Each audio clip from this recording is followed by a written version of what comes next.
Clima tenso agora no julgamento da ex-deputada Flor de Lis. Vamos direto para o tribunal? Todos os detalhes com o nosso Pedro Paulo.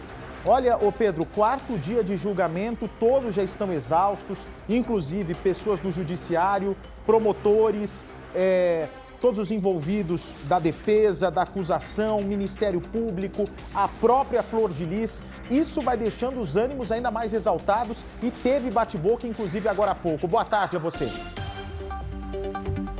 Pois é, Bate. Uma boa tarde para você, boa tarde a todos. Fato que chamou bastante a atenção tanto dos jurados como até do plenário ali da sessão na sala de audiência. Isso porque agora há pouco estava sendo colhido o depoimento do desembargador Ciro Darlan, ele que foi um responsável pela vara da infância e da juventude na década de 90, acompanhou a trajetória de Flor de Lis em suas adoções ainda na comunidade do Jacarezinho, na zona norte do Rio de Janeiro, e acabou se aproximando da família de Flor de Lis. Durante esse depoimento, a Flor de Lis, ela levantou, chorando muito, pediu perdão ao desembargador Ciro Darlan e disse que era inocente. Ela deixou aqui a sala de audiência chorando, ainda não retornou. Tem cerca de 30 minutos que Flor de Lis não acompanha aqui a sessão no Fórum de Niterói, na região metropolitana do Rio de Janeiro. Conversei agora há pouco com o pessoal que está ali dentro. A gente não pode entrar com a câmera para poder mostrar os bastidores, já que a juíza responsável não autoriza fazer imagens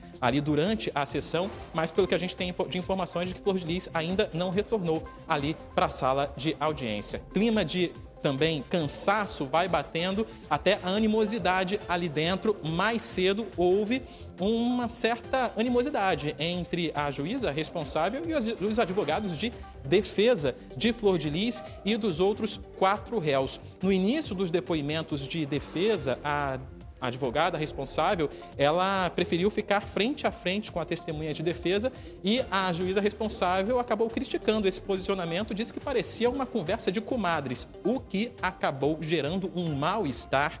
A advogada responsável reclamou muito do que estava sendo dito ali.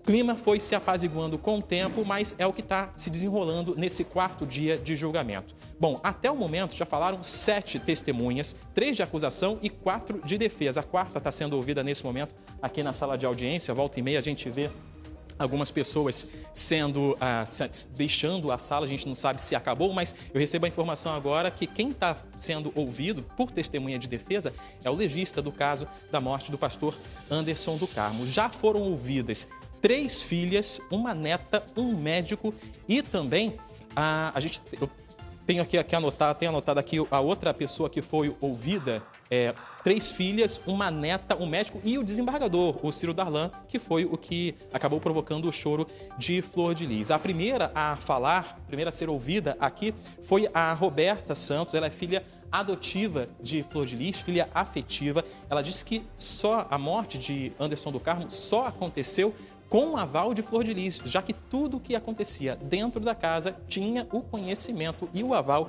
de Flor de Lis, e que negou a existência de um possível abuso sexual ou tentativas de abuso sexual dentro da casa, já que Anderson era muito rígido, inclusive proibia que mulheres trafegassem, transitassem de biquíni ali dentro da casa da família em Niterói, na região metropolitana. A segunda a ser ouvida hoje foi a Rebeca, é a neta de Flor de Lis, disse que ela trouxe um depoimento que chamou muito a atenção, inclusive dos jurados. Ela trouxe um depoimento de que uma psicóloga teria sido contratada para treinar os parentes dentro da casa de Flor de Lis, pouco depois da morte, para que eles pudessem saber o que podiam e o que não podiam falar durante os depoimentos na delegacia. Isso chamou muito a atenção aqui dos jurados. Inclusive, ela disse que soube de casos de envenenamento ali na casa. A gente lembra que durante as investigações da Polícia Civil e também do Ministério Público, vários foram os relatos de que Anderson do Carmo foi envenenado,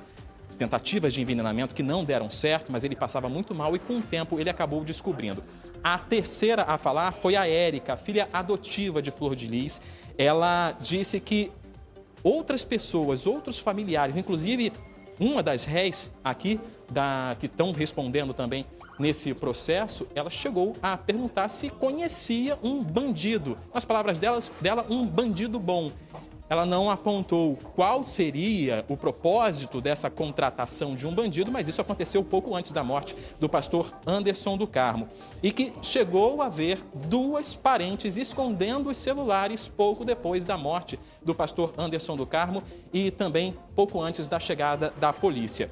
A quarta foi a Tayane Dias, a filha afetiva, já foi a testemunha de defesa, começou a ser ouvida aqui no Fórum de Niterói. E aí ela já muda completamente a versão. Ela diz que Flor de Lis era uma pessoa que era dedicada, preocupada com a família e que, na verdade, problemas aconteciam por parte do pastor Anderson do Carmo. Ela disse, inclusive, que chegou a saber que Anderson do Carmo tentou empurrar Flor de Lis de uma casa e que Anderson do Carmo teria assediado sexualmente, abusado sexualmente de duas pessoas ali dentro da casa. Um médico que acompanhou uma das réis também prestou depoimento, mas foi um depoimento muito rápido para confirmar que ela teve problemas de câncer ainda naquela época de 2014 e 2015.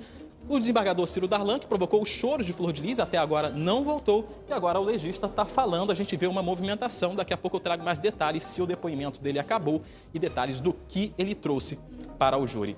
Bate.